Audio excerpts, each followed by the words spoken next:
Welcome to the March 27th, 2025 school board meeting. Would you please join me for a moment of silence?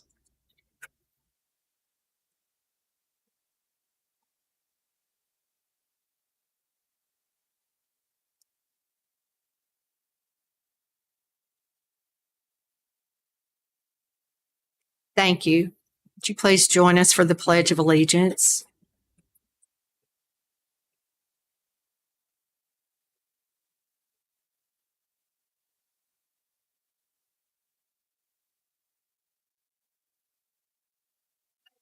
Allegiance to the flag of the United States of America, to the republic for which it stands, one nation, indivisible, with liberty and justice for all.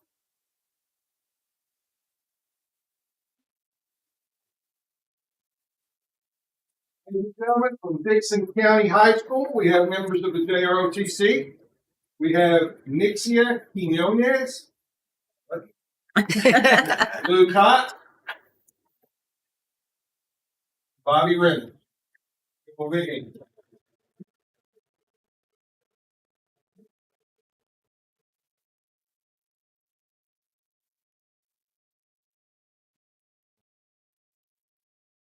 Next on the agenda, we have approval of the agenda.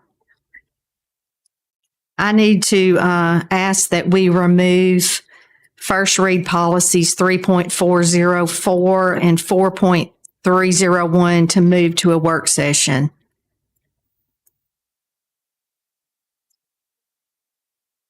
.404 and 4.301.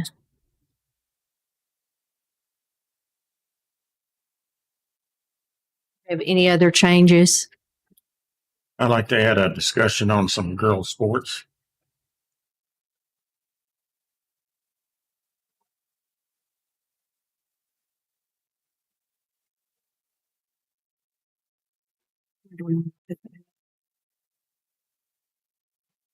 Student services. Let's put it under student services.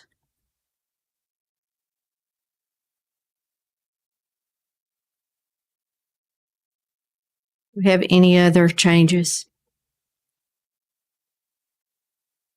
Move to approve as amended. Second. We have a motion to approve as amended and a second. Any other discussion? Vote, please.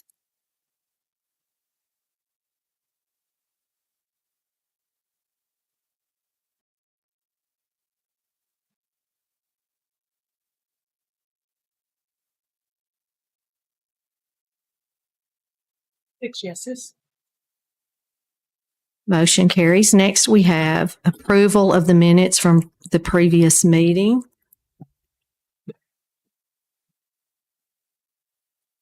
Move to approve.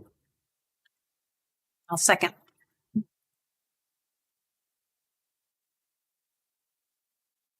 We have a motion to approve in a second. Please vote.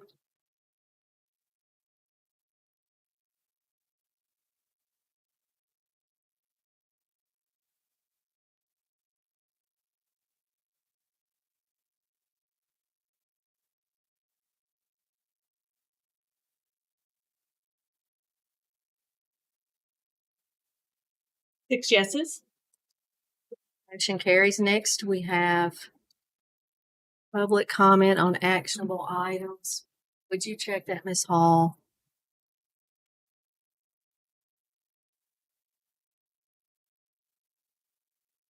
Thank you, Ms. Hall. Next, under recognitions, we have staff and school recognitions. Madam Chair, members of the board, we are recognizing two individuals from our transportation department. So I will ask Ms. Melissa Garton to come forward, please, along with Mr. James Lohman and Russell Harris Jr.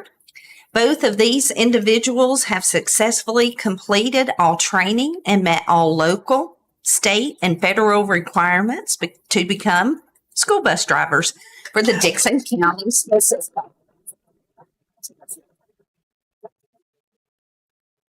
Thank you. All this side.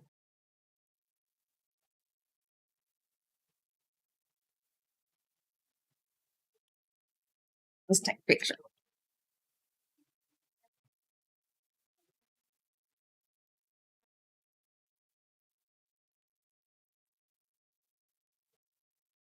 Thank you.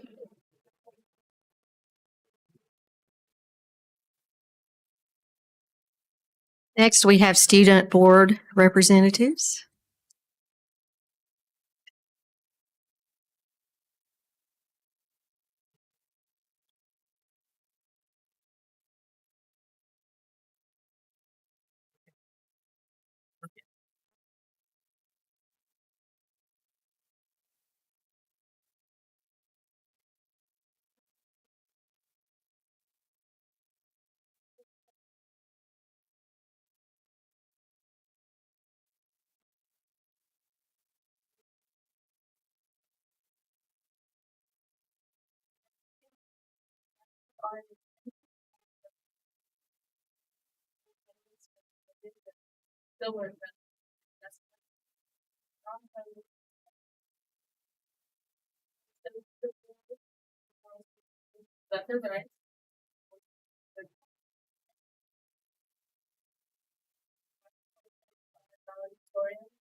We wish them lots of luck for their 3 days of competition.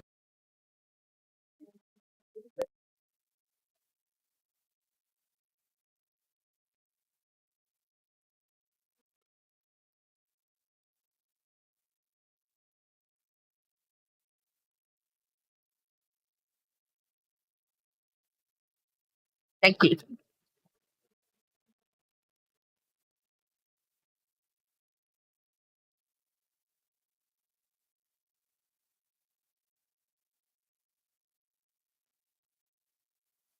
In and take a look at some important highlights from sports, academics, and overall school activities happening around the world. In sports, our cheer team is holding trials this week, offering a great opportunity for students to showcase their school spirit and athletics.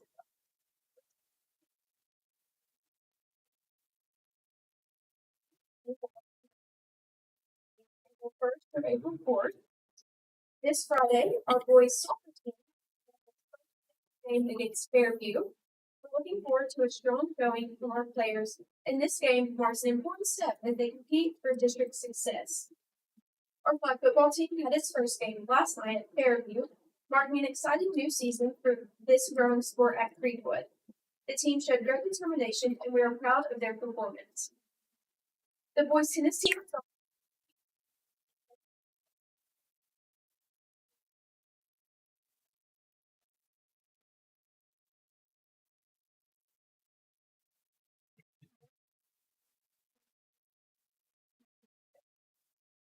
standings, and they are looking to build on their success as the season progresses. Our winter guard team will be heading to nationals tomorrow, a major accomplishment for the group. We'd also like to recognize Gage Gatz, who represented Creekwood at the TSSAA State Wrestling Tournament and placed ninth.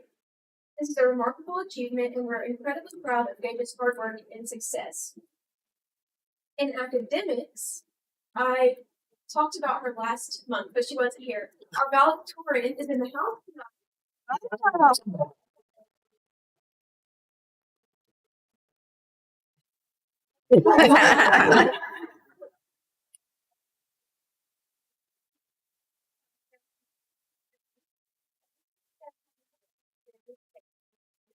April 2nd, ensuring they have every chance to achieve their best possible score. On March 14th, 11 of our hosted members became certified medical assistants. And students are hard at work preparing for the upcoming end of course EOC exams, which will begin on April 14th. The focus on academic excellence is evident, and we're confident that our students will be well prepared for these important assessments.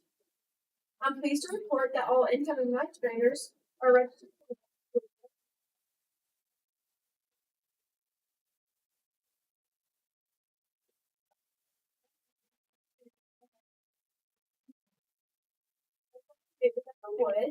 Today, students participated in the Survive the Celebration event, which is a unique school-wide initiative specifically for our students as we prepare for prom.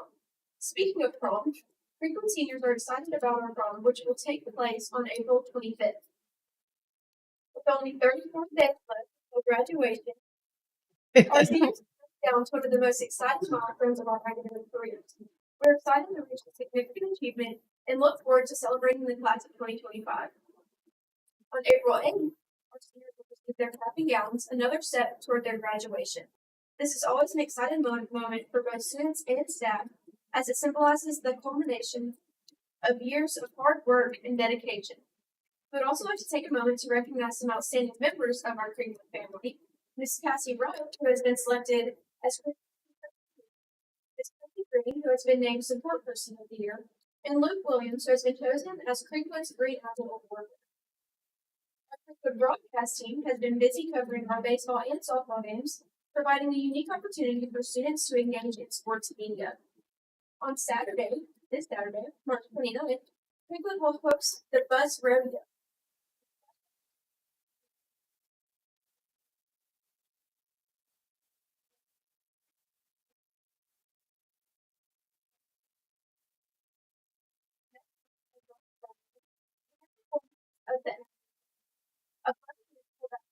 Be a highlight of the Creekwood spring season. The students involved have worked tirelessly, and we can't wait to see their talent take the stage. As you can see, Creekwood High School is thriving right now, with lots to celebrate both in the classroom and on the field. It's a great day to be a Red Hawk. Thank you, Lily. Thank you. Thank you, lady. Next, under communications, Miss Pauler.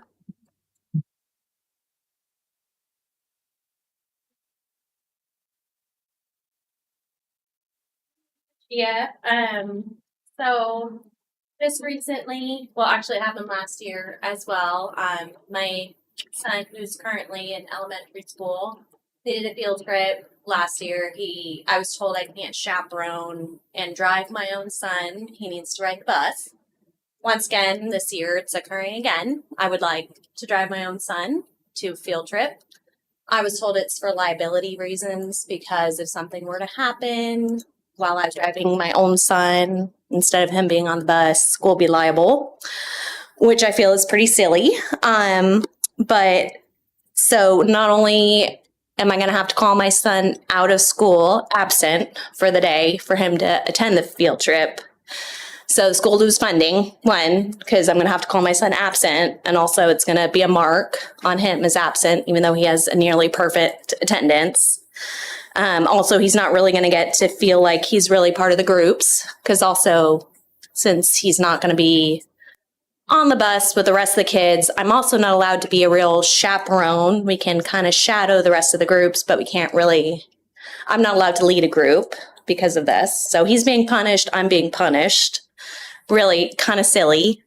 Just kind of sounds like a lose, lose, lose, all around for everyone, my son, me, school. So I just thought as a proposal, perhaps there would be some kind of liability form that parents can sign. I will assume liability of my own child while he's in my car being driven to the field trip. Just seems kind of silly, these chaperone rules. My daughter also, 6th grade this year, they'll be taking a trip to Clarksville. No parents are allowed to chaperone. Just seems kind of silly. There was a dance earlier this year. I guess there was several girls actually, who a boy kept touching their butts. They went to the teacher chaperones, several teacher chaperones before anybody did anything about it. I'm not really certain like why teacher chaperones are better than parent chaperones. My kid. It's a little frustrating. More than happy to do background check, whatever it takes. Just a couple proposals out there. Hoping you can help us parents out that, care for our kids and want to be a part of taking them to field trips and whatnot, chaperoning events. Thank you. Thank you. Madam Chair. Can I respond? Just ask a question. The agenda item, right? You don't want your kid to ride the bus? Is that the? Our kids do not ride the bus. Okay. No. And you want to just? I'm just asking so that to look into it so that I know all details. Mm-hmm. So you want to drive your kid because you don't want to ride the bus. Yes. And you want to be a chaperone at an elementary school. Correct. Yeah. Absolutely. Yeah. Okay. Thank you. Thank you. Thank you. Next, we have staff report and recommendations, curriculum and instruction. Madam Chair, members of the board, I've asked Dr. Cheryl Thiel to come up and talk about all things NAEP. I want to give a shout out to our students.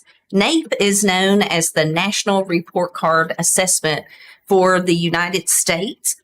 Students districts who are selected, take part in this test on the subjects of reading, math, science. And I would like Dr. Thiel to kind of talk in detail and brag on the outcomes of this test and how we participated. Perfect. Thank you, Dr. Sutherland, for asking me to share. So whenever we received our NAEP scores for the state of Tennessee a couple of weeks ago, Dr. Sutherland came, like she said, and asked that I kind of put a little thing together for you guys to explain what NAEP is. We talk about TCAP all the time. That's our state test. And we know that Tennessee comprehensive assessment that we take, those EOCs. But like Dr. Sutherland said, the NAEP is the national version of that. It's that standardized test that we take on the national level, but it's a little bit different from TCAP.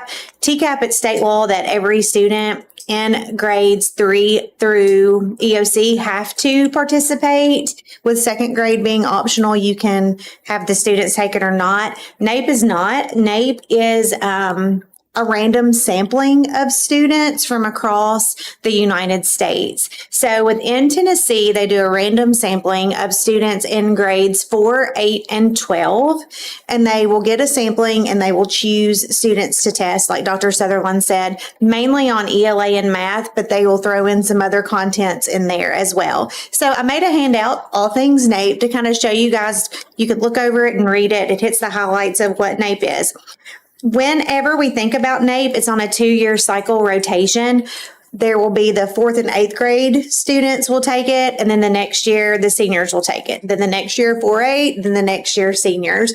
So in the WHO section, you guys can see that during the 23-24 school year, we had 5 schools selected to represent the state of Tennessee: Charlotte Elementary, Vandler Elementary, Burns Middle School, Dickson Middle School, and William James. That was the year of the 4-8 cycle. This year, Dickson County High School has been selected to participate, and that will be actually on Friday, April the 4th is when those students will come and take it. People from NAPE come into the district and they bring all of the materials that they need. They do the random selection of the students. They get papers sent home. Parents approve it, all of those things. They bring their own computers in. It's all set up and they let them take the assessments. It runs very smoothly. NAPE works with the administrators at the school level and they administer the test. The administration takes place, like we said, January to March. This year with the seniors, they went a little bit later and pushed it into April. Students with IEPs, 504s, ILPs, if those students get in that random sampling, they get those accommodations just like they would on state testing. The why of it goes right back to what Dr. Sutherland said. It gives us an idea of where we are as a nation. We have that Tennessee TCAP and EOC that tells us where we are in comparison to Tennessee, but the NAEP tells us where are we at in terms of educating our students nationally. So whenever you look, I wanted to shout us out, like Dr. Sutherland said, on your handouts that you guys have in front of you. This first section just shows nationally how many schools and how many students were sampled in the 23-24. That's the latest data that we have where our 5 schools participated in that. And you can see how many students underneath it. It breaks it down into the 4-8 participation for Tennessee for math and for ELA for reading. So you can see that roughly 1,800 students participated in math and roughly 1,700 students participated in ELA, and we had students in those numbers, and so we feel very proud of that. Whenever you look, I broke down the data, the trends that we can see for 4th grade ELA. Historically, the state of Tennessee, we've been below, but we came up above in 4th grade ELA, so that's something that we were proud of. Also in 8th grade ELA, we can see that trend of being below the line. We came up a little bit and then we dipped down, but now we're back up. So that's something we're really proud of. Same thing for math. We made bigger jumps in math. And so that is super exciting. 8th grade math really came up. The thing that I thought was neat to look at that very last graphic that just kind of shows that we were on that upward trajectory. And then there was a little dip with COVID. And we can see that we're back up to, I put those red boxes around that last data point to where we're getting back to those pre-COVID numbers. So it just shows that out of the whole entire nation, roughly 5,000, 6,000-ish students nationwide rather, we had students from Dickson County represented in that because not every district in the state will have students represented. So we felt very fortunate that our students were able to help boost these numbers and put Tennessee back above that trend line. So we're very proud of our students and proud of our educators and wanted to shout them out. So, And I want to say, it's public school students. 100%. Yep. Uh-huh. Mr. Parker. Who you said like Dickson County High School is doing it this year? Got selected. Who selects them? It's the NAEP committee will do a random selection. And so that's how they get pulled. It's whoever the NAEP when they pull that sampling. And as we're graded as a district and the kids and everything like on something like a TCAP, this is just to scale us. We just do it to figure out where we're at. It really doesn't matter as far as how we're graded as a district, or it's just the information only. Yeah. And we don't get specific district. It's just state and nation. So we don't get to see, but we just know whenever I look and see that there's, 1,800 students in the state of Tennessee, and we had, anywhere between it's like 50 to 100 students are sampled each time. I feel like that's a pretty big chunk of that to be representative of Tennessee. So.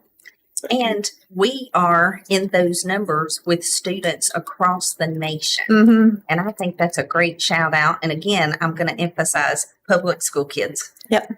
Pulling these scores. Yep. So thank you guys for letting me share. thank you. Next, we have the 24-25 one-time teacher bonus. Madam Chair, members of the board, I shared this document with you at the planning session.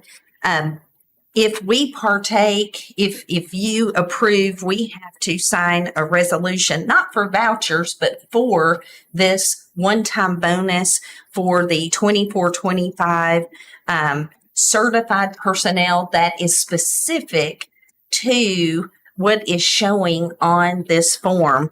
And they are spending, those are the certified teachers that spend a majority of their day in direct services to students, be employed 120 or more days, and be in full-time employment status.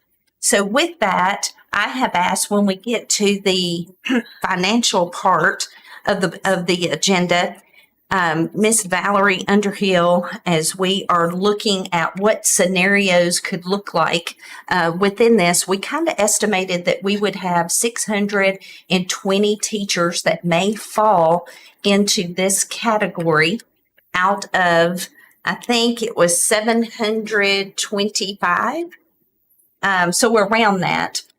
So we will look at what it could look like with two different scenarios for our district. But again, we have time in the decision making. I'm just trying to give you information so that you can make that decision for the district. Are there any questions in regards to this form? I know you've had it. You probably don't have any questions, but I did want to rebring this to surface so that when we do look at numbers, you could do a comparison of what that would look like.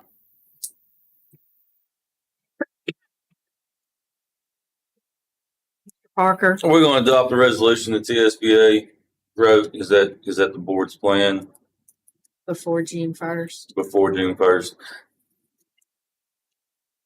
Is there reasons to wait? I'm asking. Yes. Okay. Good enough. Actually, I'd like to hear from our attorney at a work session before we make a move on that too, and let research the bill, make sure we understand it very good first too. Okay. Thank you. Okay, we'll move on to the monthly financial report.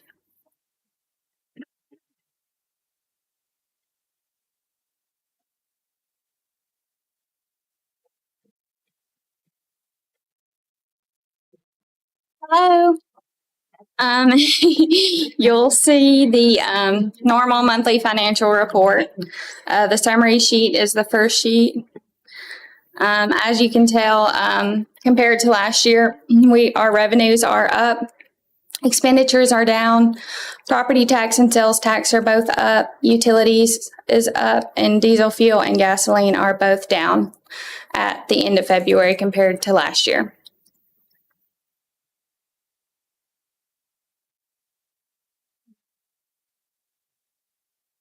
The next reports will be the summary financial statement for each fund and then the summarized balance sheets.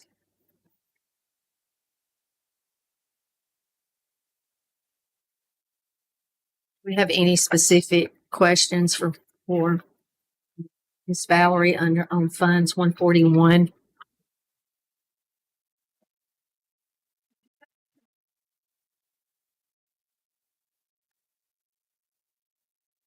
Have any questions for Fund 142?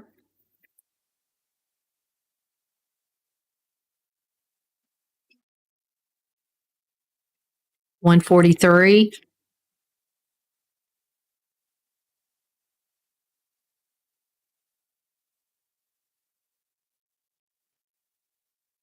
$177.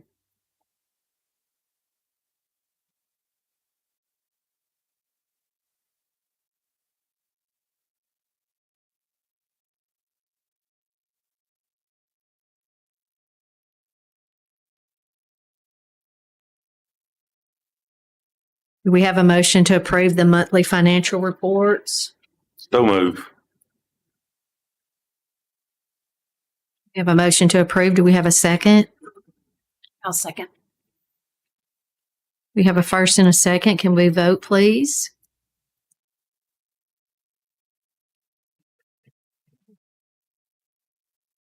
Six yeses. Motion carries. Next, we have the teacher bonus scenarios. So Dr. Sutherland requested that I present to you all if we were to give every full-time employee a $2,000 bonus. And then also another one with all certified personnel receiving 2,000 and classified personnel receiving 1,000. So those are the two sheets that you'll see. I'm estimating that maybe around 620 certified staff members will qualify for that bonus from the state. So I'm estimating our total reimbursement from the state to be about 1.4 million. So if we only elected those certified staff members to receive that bonus, it would be a net cost to the district of $0. If we were to give to all full-time personnel the $2,000 for certified and classified, it would be about 1.2 million to the district's budget. If we only gave to certified personnel and didn't give classified anything, that would be about $240,000.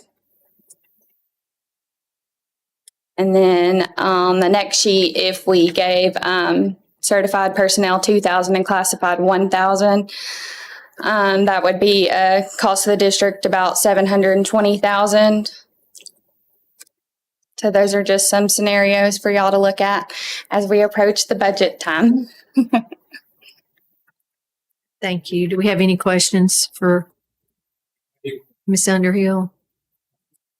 That merit based or strictly based on being fully full-time? Sir, we can't ask questions from the audience.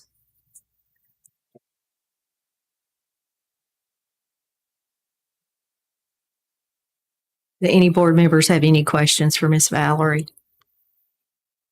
Can I make a statement? Yes, Mr. Hadley. I'm assuming we're going to work on this during the budget time next month, but since it's presented in the light and with the production and the cast of YouTube to the world, I think it should be clear to them and that this is not us giving these 620 teachers a bonus. This is the state of Tennessee that has approved it for them. And this scenario is what it would look like should we match that for the ones that aren't included. But that also puts in the situation, if we're using our money, should we not divvy it amongst all of them? So I just think we need to keep in mind that this, and everyone needs to keep in mind that this is money the state is paying these people, not us. And it has nothing to do with our budget from what they are doing. I'll save the rest for work session budget time. Thank you, Mr. Haley. Mr. Parker? I guess my question is presented here, like Mr. Haley said, and everybody, what does the discussion look like? Are we going to put this in the budget? Is it going to be a discussion that happens at a work session and the money just gets put in next year's budget if we decide to go one of these ways? Is that kind of what that looks like? And we'll talk about it on the third. Yeah, at the first budget planning session. They're just giving us the totals of what. And I guess I just wanted to make sure that it's going to be spoke about before the budget's presented to us.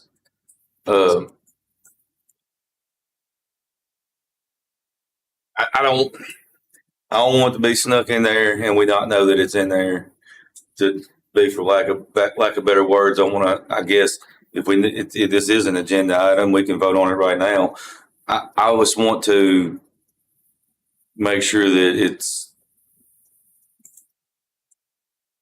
I feel like when we're talking about $1 million, this needs to be an individual vote if it goes in there or not. And I don't want to have a discussion at a work session that we can't vote on.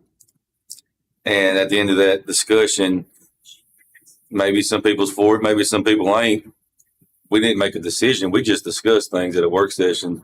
So then it's going to be May before we actually, into April before we actually see it in the. I guess I'm just curious of how it's going to go at a work session and how we're going to be able to say we can discuss. Yes, we want to do this. No, we don't. But if all 6 of us don't say yay or nay to that in a work session, it's not a vote. Mr. Parker, we can make one of those a special session. Okay. Thank you. Any other questions? Thank you, Ms. Valerie.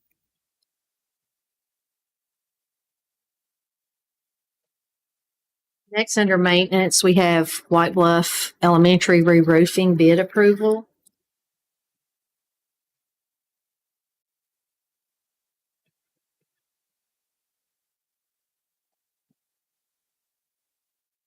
Board members, before you, before you tonight is the same, bid tab sheet we had at the, work session of the night at Charlotte. Asking for board approval contingent upon county commission approving the funding for Maxwell Roofing for $1.855 million, $20. White Bluff Elementary School re-roof.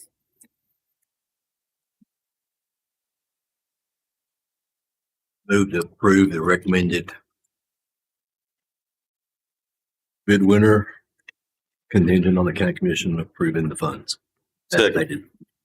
We have a motion and a second to approve the Maxwell at $1,855,020 with county commission approval. Any other comments or questions? Vote, please.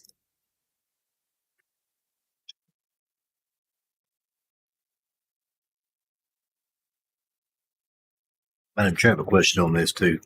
When you get done. Yes. Mr. Haley? We approved the open mic contingent on the county commission also. Do we actually need to do a formal vote to care for the commission, or can the director, since we approved it contingent on them, care it when she sees the best time to care it to them? Thank you. Next, we have Lyle. Did you have something else? I mean, Lyle Cook Martin. I guess I'm gonna present that You're tonight welcome. for them. They're out of town. So, Dr. Sutherland mentioned to me that, some of you guys wanted to see pricing on the bleachers for the visitor side. I guess you have this form on your screen. Is that correct? DCHS Yes, ma'am. bleacher. So the 1,100 seats on the visitor side, $560,000, 1,350 seats, $660,000. I hope you think about that and talk to Mr. Corley Bennis. He's not here. I'm not going to ask you to vote on that, please. I will tell you that the demo of the old bleachers is not part of this price. I did specifically check with Mr. Corley on that. It's not in there. He did say one advantage could be that if they went with the new bleachers and they needed to push them back or shift them left or right to help the track set around that new field better, that was an option that could help them. And probably the most of the information I have for you there. Make sure you got that.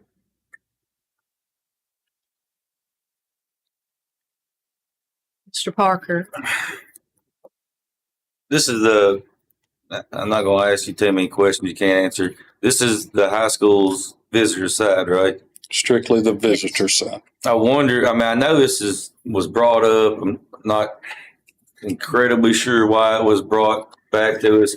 I almost feel like the motion that was made that has already been voted on was Section A, repairing the bleachers. And I'd have to go back and look at when we voted that in February, I guess, to see what that motion read exactly. But I feel like when we were talking about doing Section A, it was the football field with artificial turf and the brand new track and repairing the bleachers. And I feel like that was the motion, the second, and the unanimous vote for that. And I'm just kind of wondering why we're talking about it. Someone asked to bring this back, Mr. Parker, but I will say Mr. Corley put in the bottom of the email that I'm reading here that we're proceeding with the renovations of the existing bleachers unless directed otherwise. So I think their last direction was to proceed with that, but at the work session, there was some concern about what would it cost.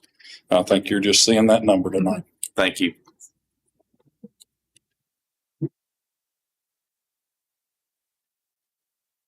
Okay, next, under technology, we have the Clear Line contract.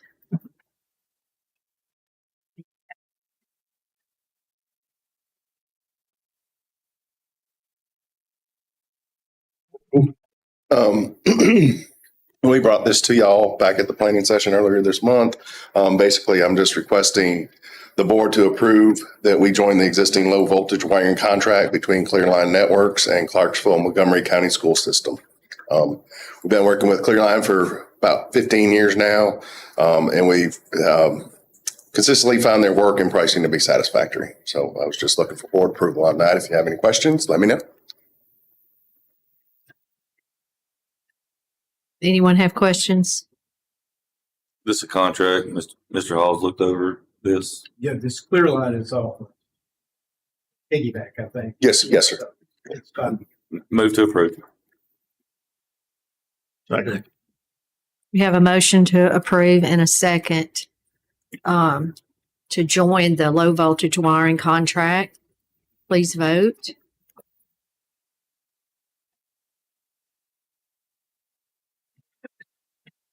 Yeses. Motion carries. Next, we have the COPS grant agreement.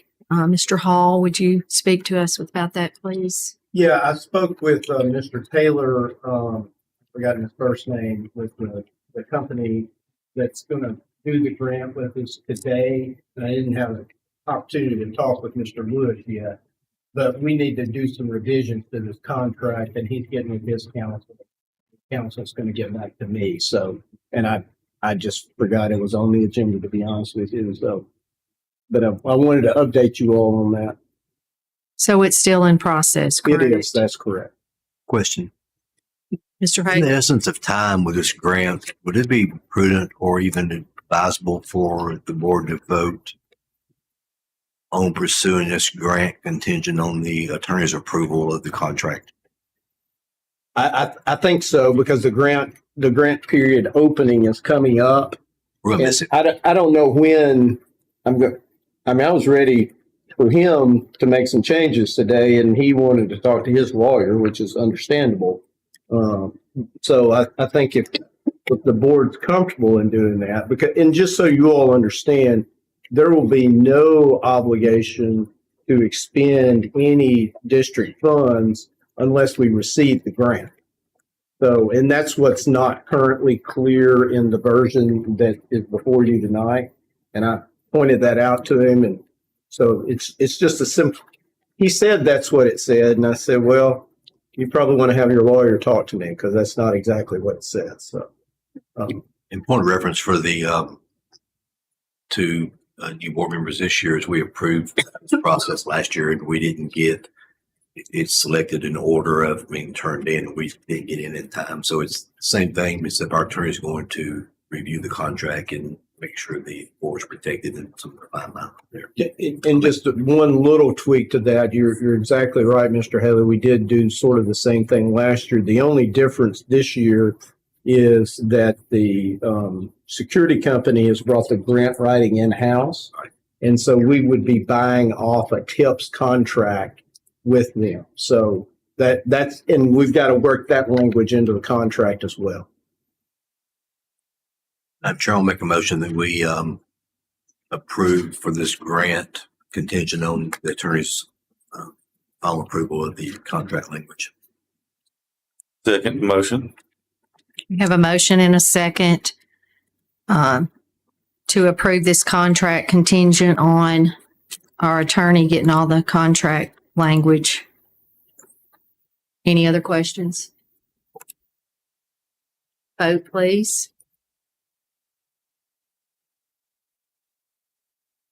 Six yeses. Motion carries. Next, we have Human Resources.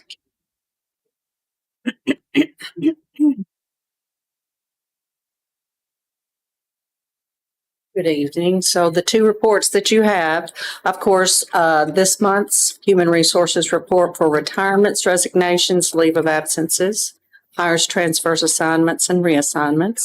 And then the other document is the document that has the pie graph and all the information from last month's report. Any questions? And Dr. Sutherland will take over with the Yes. reading. I would like to read the retirements. We are very appreciative of each of these individuals and the time that they have given to public education. Tish Beard, special education teacher, Stuart Burns Elementary, 35 years. Angela Dawson, librarian, Creekwood High School, 13 years. John Patterson, criminal justice teacher, Dickson County High School, wrestling coach, Dickson County High School, 11 years. Donna Holt Pollard, school counselor, Dickson County High School, 36 years. Eric Irwin, bus driver, 24 years. Rhonda Robinson, fourth grade ELA teacher, Centennial, 28 years. Tina Romine, language arts teacher, Creekwood High School, 20 years. Susan Schultz, special education bus assistant, 4 years.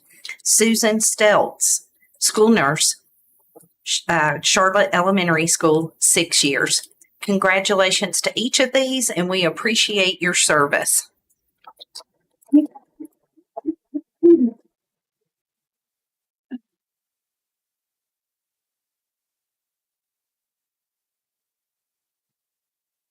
Next, we have student services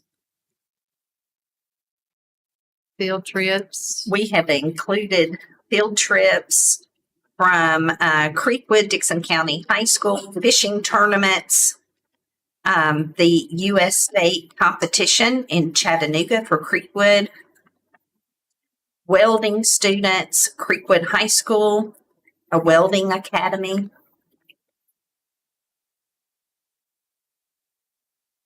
And then William James Middle School, school-wide field trip, Bowling Green, Kentucky.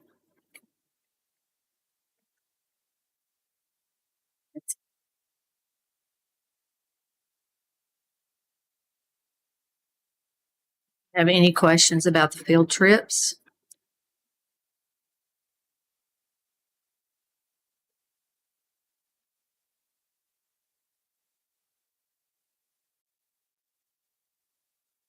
Is there a field trip for Charlotte Middle School softball? It's not on here. I just thought they had one. Maybe, I don't know where the. I have not received it if it's not in here. They are, the last one I received from them was they were going to a softball game in Knoxville, but they're not spending the night. So, okay, thank you. Thank you. Do we have a motion to approve field trips? Move to approve. I'll second. We have a motion to approve and a second. Vote, please.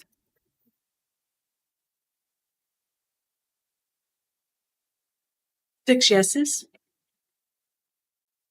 Motion carries. Next, we have girls' sports. Mr. Chadwick. I realize there's a lot of difference between our 4 middle schools in terms of facilities. Are our girls, are they being able to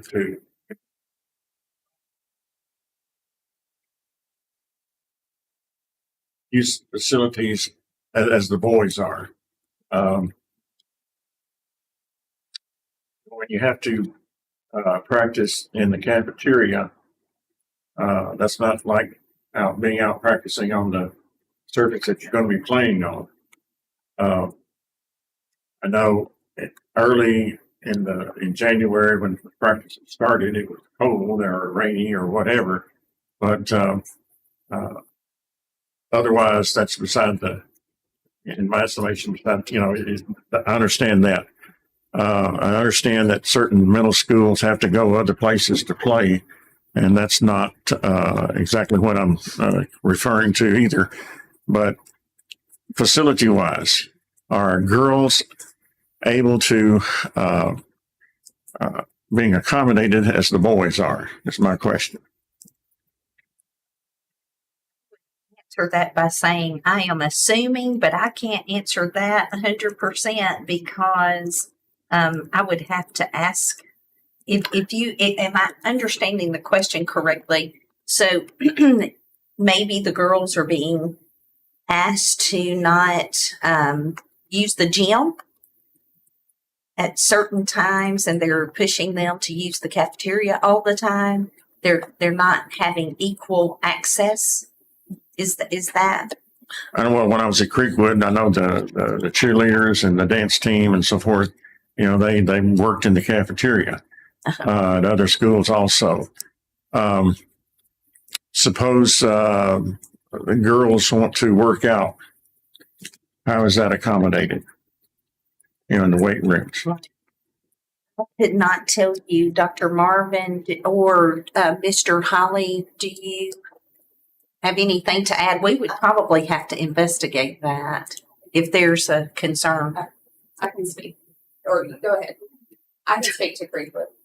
At Creekwood, they're allowed to take the strength and conditioning class just like the boys are, and if they want to use the weight room, of course they're allowed to. They do dance and cheer and winter guard and color guard do use the cafeteria, which are high ceilings, and they bring their mats in there. They move the tables. So when they're in the gym, they also put the mats down. So when they're in the cafeteria, they put the mats down. So it's the same service that they would use for performance. Well, except when you're practicing softball in the cafeteria, at one particular school, and someone gets hurt. Whereas I know you can get hurt outside on the grass too, but it doesn't seem like it's equal or fair for the girls to have to practice in some places where they don't. I mean, would the boys' baseball team ever practice in the cafeteria? Yes, sir. Yes, sir. Okay. Mr. Chadwick, I think the answer is yes. Everyone has access. Where that access is, I don't know, but everyone has access to participate and practice. But if you could give me some details of what that is and what that looks like, I would be more than happy to find that out. Yes, sir. I can speak on Dickson County High School, but I would say it's a resounding yes. In time on scheduling facilities, January, February, you can't go outside. Everybody's looking for somewhere to practice. I know, I'm just thinking Color Guard has been inside the lower annex campus, him as well as the cafeteria. They've all rotated just so they can get inside. Sometimes they don't care what they use. They're just glad to be able to have some form of a practice, regardless of where it's at. So I would say that it would be a resounding yes that it might have been a mix-up, a one-time mix-up possibly if someone didn't get it. But I would have a hard time believing in our district that would be. And I would say yes to the question that they all have time to practice at school. Everyone has time. Can I comment, Mr. Phil? Yeah. Girl dad. and boy dad. Yeah. I'm going to disagree with our director on what you just said as far as everybody has time to practice. We don't got enough space in this county for all the things that we do. My children are involved in sports. I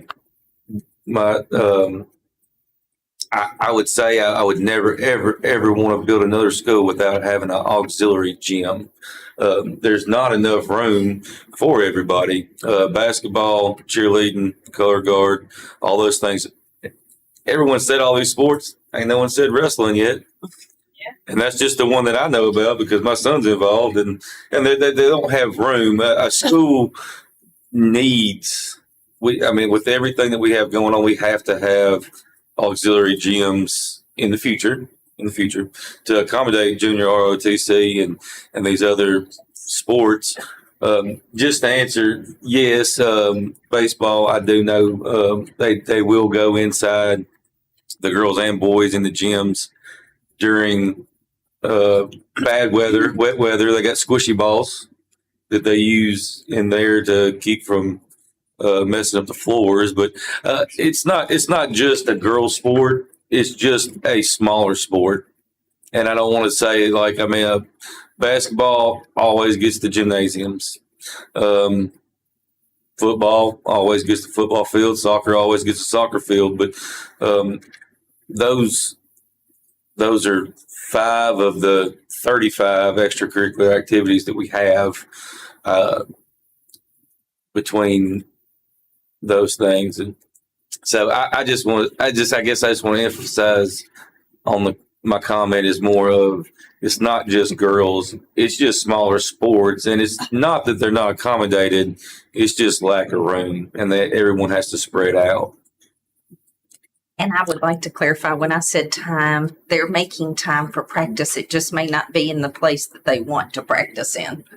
So, But some sports seem to feel like, though, that the field is theirs. And I know I got a grandson playing soccer, and the soccer team got run off of the practicing one day because another team wanted to use the track. Well, the soccer team's not on the track; they're out on the grass. But there's, I'll get with you. Just something came to my attention that it seemed like some of the teams were having to practice in some odd places. And I understand the weather part, being inside, but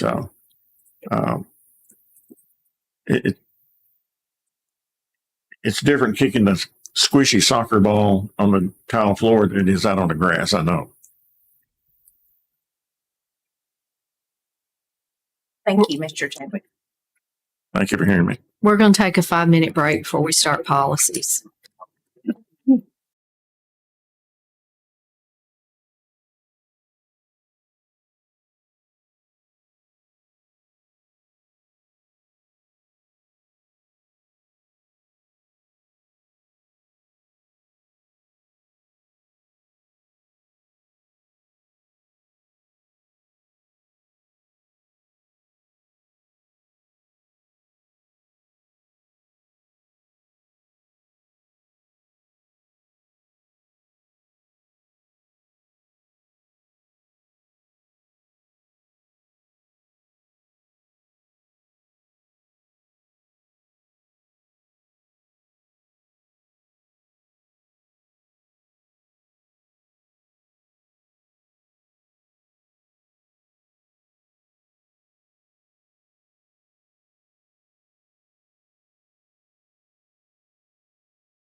policies first read. Yes, the first one is 2.601, and there has been a slight change since the planning session. At the planning session, it was requested that we add a line about a summary report. And so that is the last sentence of the policy, if you notice that. Other than that, the policy is the same as it was at the planning session. Move to approve. Second. We have a motion to approve policy 2.601 and a second. Any other questions? Vote, please. 6 yeses. And we make sure that all coaches and organizations or whatever get a copy of this. We are diligently working on our process, I promise. And Valerie is working on that summary report that's now part of the policy. It will be in place by the beginning of next year when we start fundraisers for that year. Yes. That was the first reading, right? That's first reading, yes. The next one is 5.801, and there have been no changes since the planning session. But this is just changing from 2/3 vote to a majority vote. Move to approve. Second. We have a motion to approve and a second for policy 5.801 on first read. Vote, please. 6 yeses. The next is 6.203, school admissions. Emily Murphy has reviewed again. Nothing has changed since the planning session. This procedure has already been in place when the law changed last summer, but now our policy will reflect that. This 6.200 or 20? What did I say? I'm sorry, I skipped one, didn't I? Yeah. I skipped it to 6.203. 6.200, we updated the weight that TCAP carries for high school students to reflect the policy that you all have already approved, 4.700. And that was approved in December, and this policy just mentions it again, so we updated the language. This policy to reflect that. Move to approve. Second. We have a motion and a second to approve 6.200 attendance on first read. Vote, please. 6 yeses. All right. You want me to repeat 6.203? This is school admissions, and again, it's a procedure that's been in place since last summer when the law changed, but we just needed to update our policy to reflect that.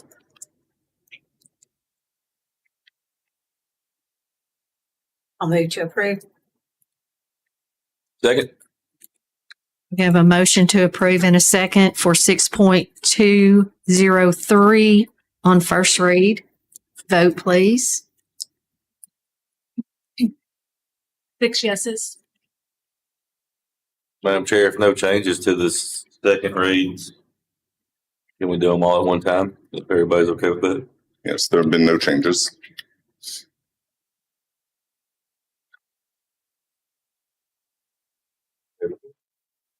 Move to approve all on the second read as presented. Second for the second reading of 3.205, 4.201, 4.209, and 5.118. We have a motion and a second to approve on second read 3.205, 4.201, 4.209, and 5.118. Vote, please.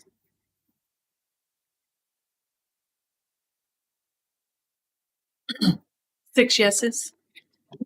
Thank you. Thank you. Next, we have Director Evaluation, Mr. Hall. Board members, as you know, you all have a statutory duty as well as a duty as an employer to evaluate your employee, Dr. Sutherland. You all have completed those evaluations, and I have compiled the results of those and will present those to you all tonight. In the domain of board relationships, the domain average total is 4.250, which the scale, as a reminder, 5 is exceeds expectations, and a 4 is consistently meets expectations. And so in the domain of board relationships, it was a weighted or score of 4.250. In the domain of community relationships, it's a score of 4.352. In the domain of staff and personal relationships, a score of 4.267. In the domain of educational leadership, a score of 4.250. In the domain of business and finance, a score of 4.222. In the domain of strategic planning, a score of 4.056 for an overall average of 4.233. I'm happy to answer any questions.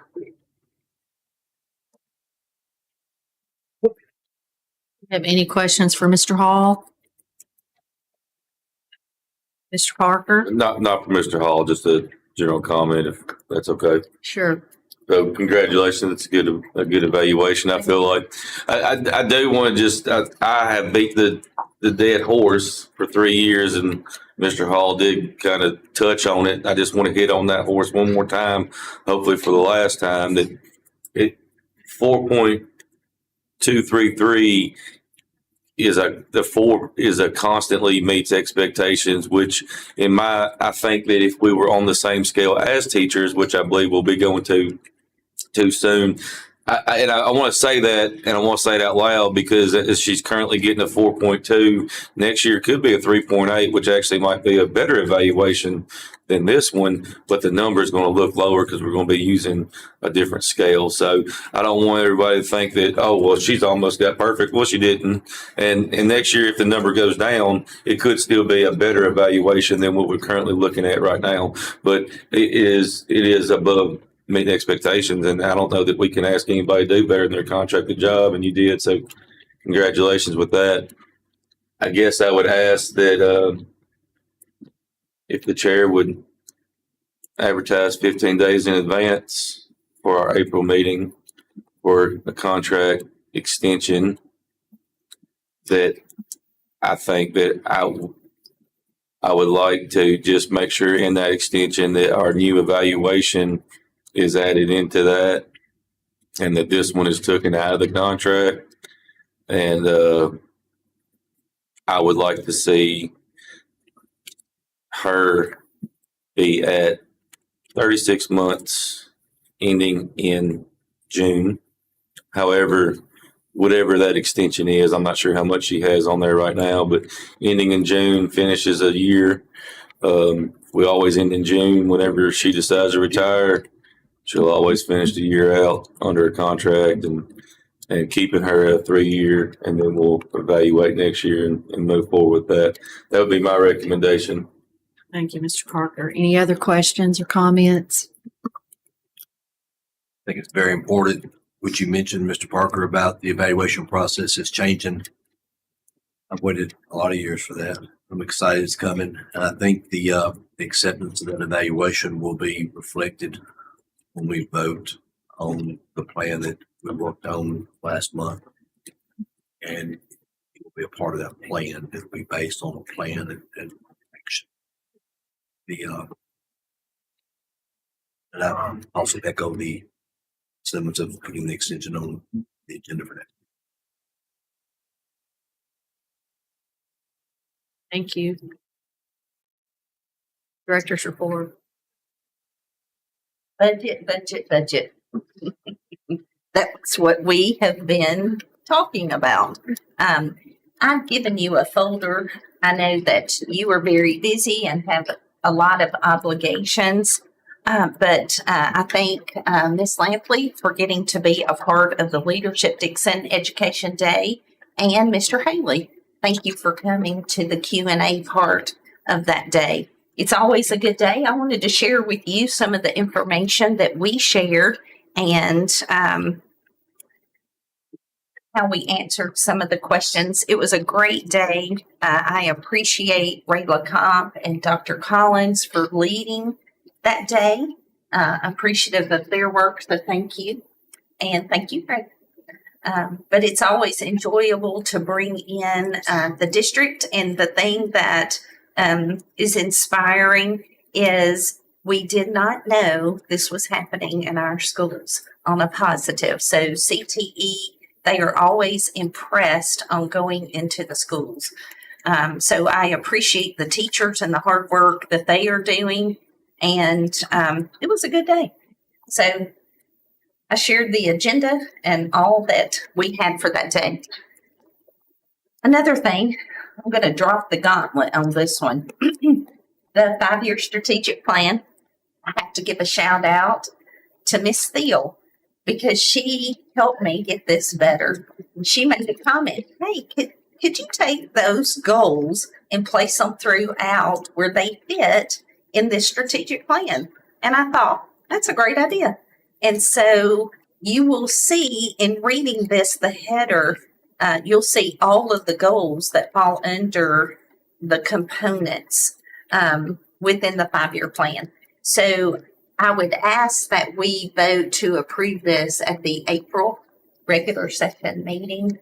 And then there have been a few adaptions just based on, we added a goal for the 25-26 year, and you will see that it has been addressed within this plan that maybe the old one did not have. So anyway, we went ahead and put the thanks to Lori Bueller. She and Tammy Spicer are really helping me to re-image with our new seal. And so we went ahead and placed that on there in the colors. So I think it looks really good. It's not at exemplar level yet, but we'll get it there. And if you have questions, you can call anytime. Let me know any suggestions, but I wanted to say thank you, Ms. Thiel, for that suggestion.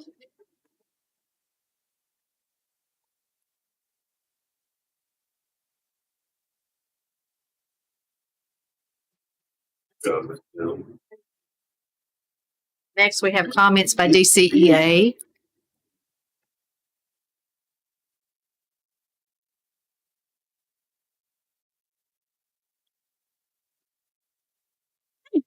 Everybody hear me? I've been told to use the microphone. So,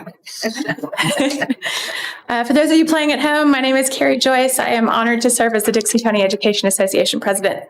So March is many things in education. First, it's Read Across America Month. Don't know if you're familiar with that. Hope you are. It was actually created by the National Education Association in 1998 as a way to promote literacy across the nation. And the NEA chose March the 2nd because it was the birthday of Theodore Geisel. And you may not be familiar with that name, but I guarantee you read his books to your children because he is most lovingly known as Dr. Seuss. So we focus on Dr. Seuss as the focal point of this month-long initiative. We know that many of you have been reading to students in elementary schools. We've seen the Cat in the Hat pictures, and we're loving all of that. And we really wanted to thank you for your involvement in this 27-year-old campaign. March is also Drama in our Schools Month. Mamma Mia opens tomorrow at Dickson County High School at 7:00 p.m., runs for 2 weekends.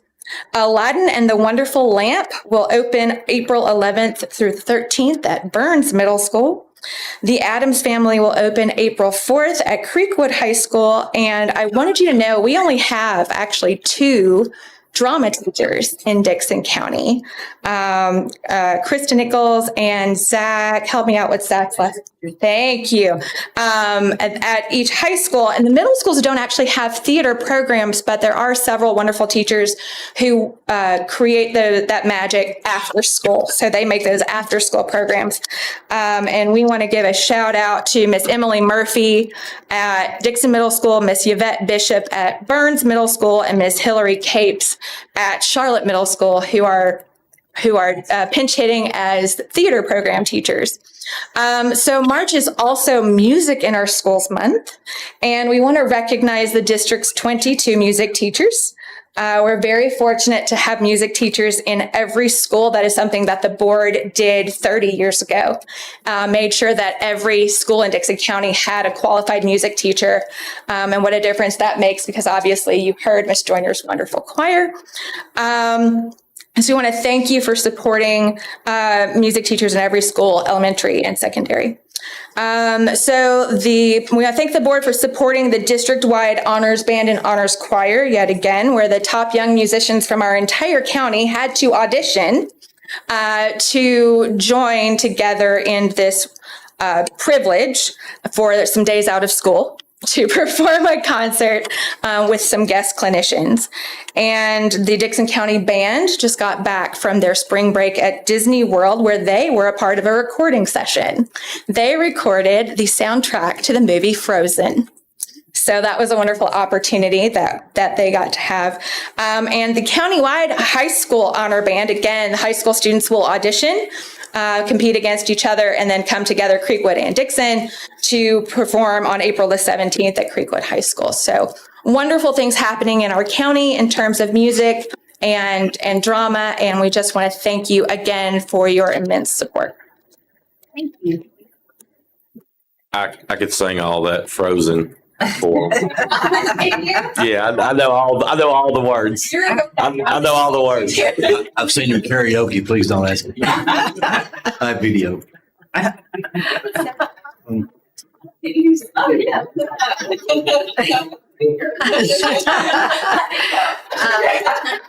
They want you to perform. Go away, Anna. He can perform.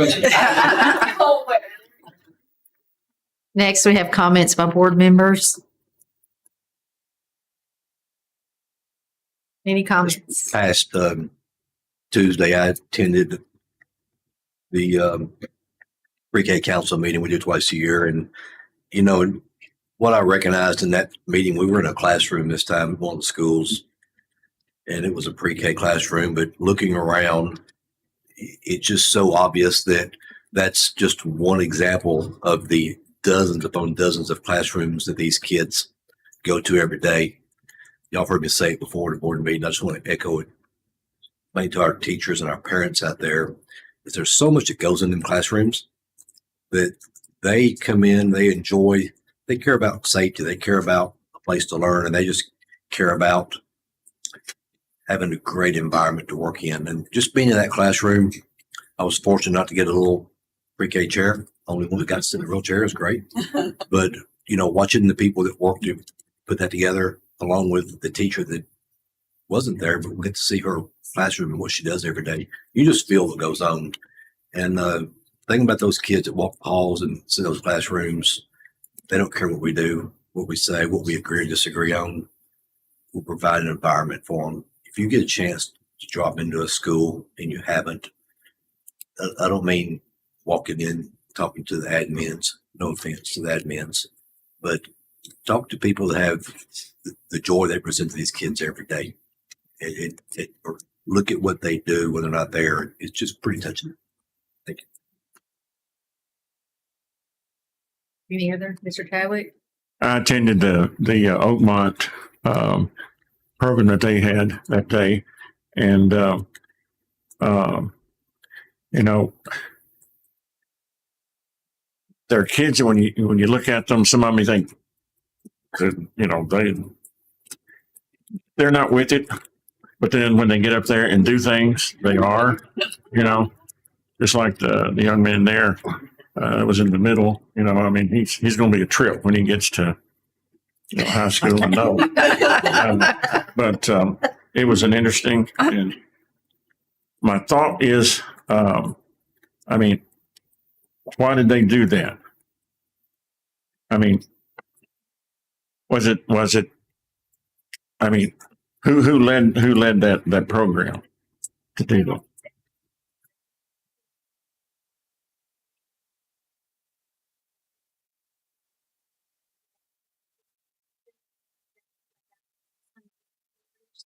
Status that you can get a lighthouse status. A part of the program is that every year their students become leaders and highlight the wonderful things that they are doing. So they are the ones who kind of plan it. Teachers help them a little bit, of course. But as you could see, they were the ones taking us around and explaining to us about their school and the things that they do and how they look at data and how they set goals and the clubs that they have and some other things. So yeah, it was really neat. They did a great job. All the way, I think the youngest was maybe first grade. They had a first grade all the way up to fifth grade presented. So Are not any of our other schools interested?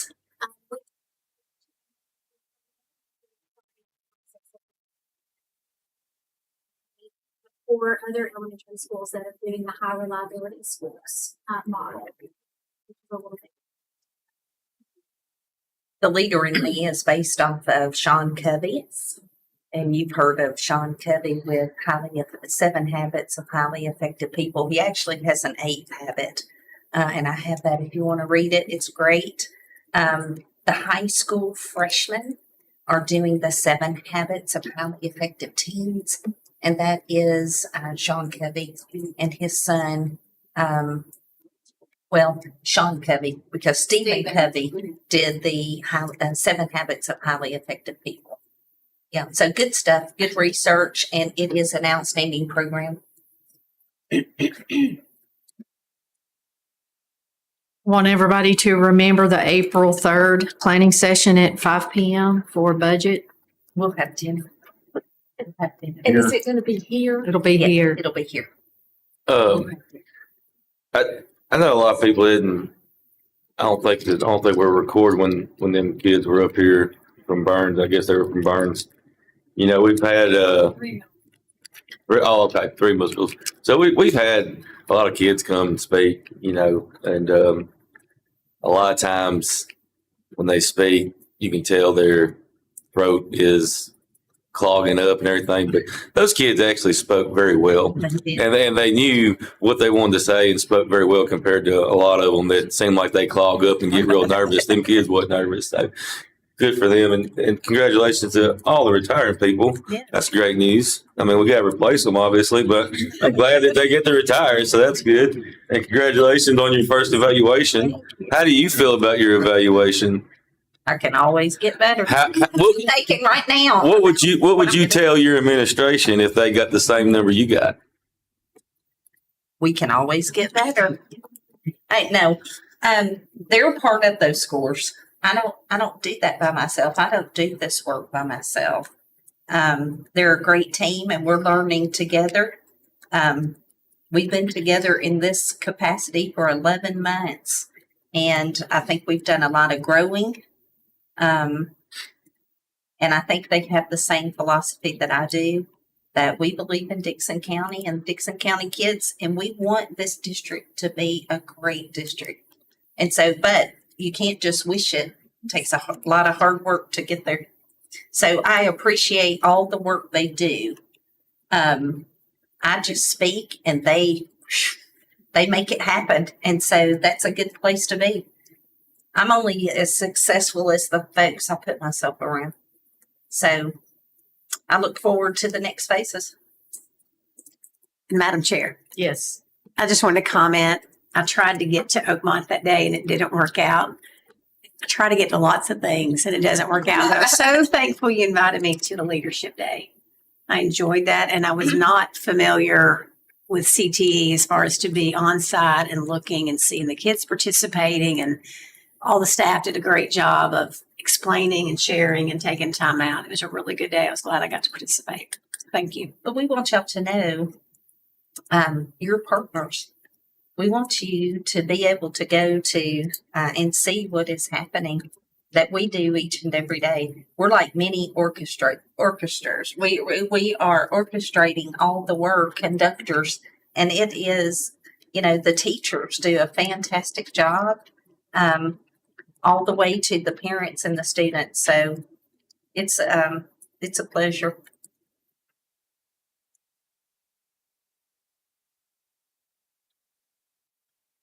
Some of those resignations are people I've been around for a while. Miss Donahoe. Mm.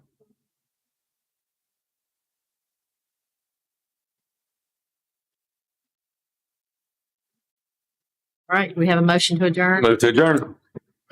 Thank you.